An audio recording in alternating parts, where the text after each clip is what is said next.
Bienvenue sur News TV, votre source d'information politique, claire, fiable et directe. Restez informés, gardez une longueur d'avance. Ce n'était pas une simple tentative de voler un avion militaire russe. Ce qui se préparait pouvait mettre le monde au bord d'une escalade majeure.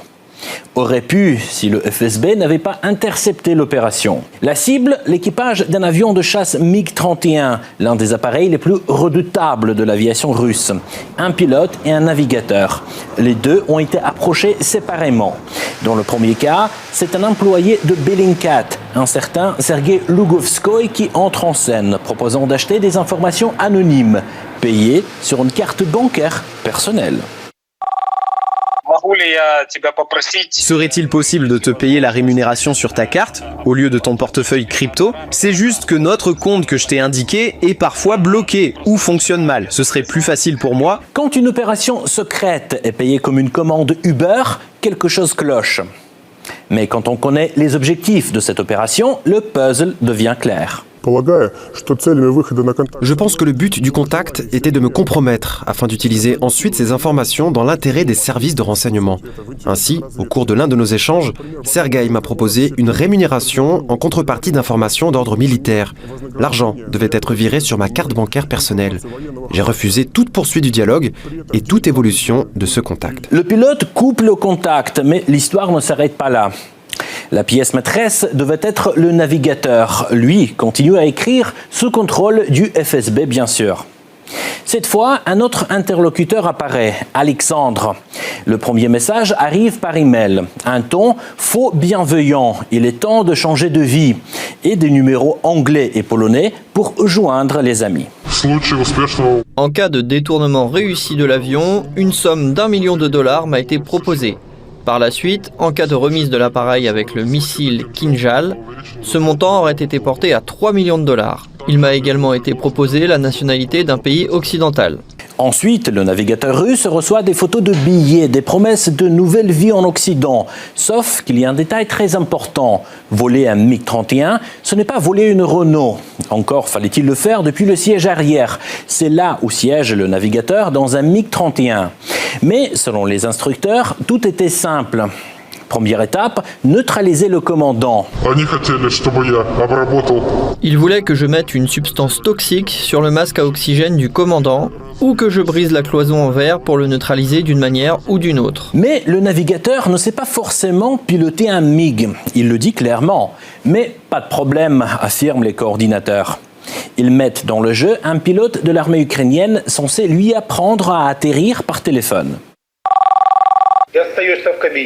Tu restes seul dans le cockpit. Ta sécurité en dépend. Tu dois au minimum faire atterrir cet avion. On peut tout apprendre à distance. Recruter un navigateur pour voler un MiG-31, c'est un peu comme embaucher un plombier pour faire de la neurochirurgie. Tout devient clair et net quand apparaît le plan de fuite.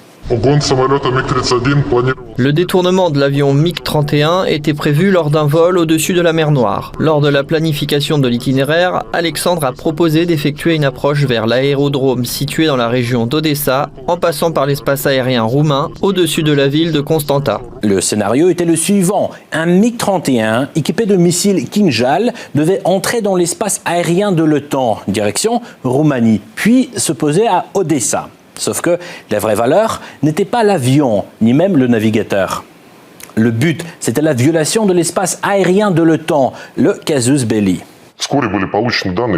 Peu après, on a obtenu des données confirmant les conclusions selon lesquelles le véritable objectif des services de renseignement britanniques et ukrainiens était une provocation, consistant à diriger un MiG-31 russe avec un missile Kinjal à son bord dans l'espace aérien d'un des pays européens de l'OTAN et à le faire détruire par la défense anti-aérienne du bloc. Selon leur plan, tout devait se dérouler au-dessus de la Roumanie, près de la ville de Constanta. Et même en supposant que le navigateur sache piloter, ce qui est déjà un compte, atterrir depuis le siège arrière est physiquement impossible. Effectuer un atterrissage depuis la place arrière n'est pas prévu par le manuel de vol. Donc, en cas d'urgence, le navigateur, pour sauver la vie des membres de l'équipage, doit actionner le système d'éjection. L'atterrissage est impossible car il conduirait inévitablement à une catastrophe. Et là, tout s'aligne. Un MiG russe armé pénètre agressivement dans l'espace aérien de l'Alliance. Les forces aériennes de l'OTAN réagissent par nécessité. L'avion est abattu. Et le lendemain, le monde se réveille dans une crise d'une autre dimension. Qui orchestre la manœuvre? Pour le FSB, aucun mystère. L'agent secret a pratiquement cessé de dissimuler ses liens avec la direction principale du renseignement ukrainien. Pour se donner de l'importance, il a prétendu que l'opération de détournement de l'avion était sous contrôle non seulement de hauts responsables ukrainiens, mais aussi de leurs parrains britanniques. Une provocation déguisée en simple tentative de vol. Le ministre russe des Affaires étrangères a commenté les révélations du FSB. Je ne sais pas comment les Britanniques vont se sortir de cette situation, bien que leur capacité à toujours s'en sortir indemne soit bien connue. La réponse n'a pas été seulement diplomatique. Dans la nuit du 9 au 10 novembre, les forces aérospatiales russes ont frappé le centre principal de renseignement radioélectronique ukrainien à Brovary, puis une base aérienne dans la région de Khmelnytsky, où sont stationnés les fameux F-16. L'opération ukraino-britannique a finalement échoué. Mais la question essentielle reste, jusqu'où ces pays sont prêts à aller et à quel point le pire a été évité par quelques personnes qui ont gardé la tête froide.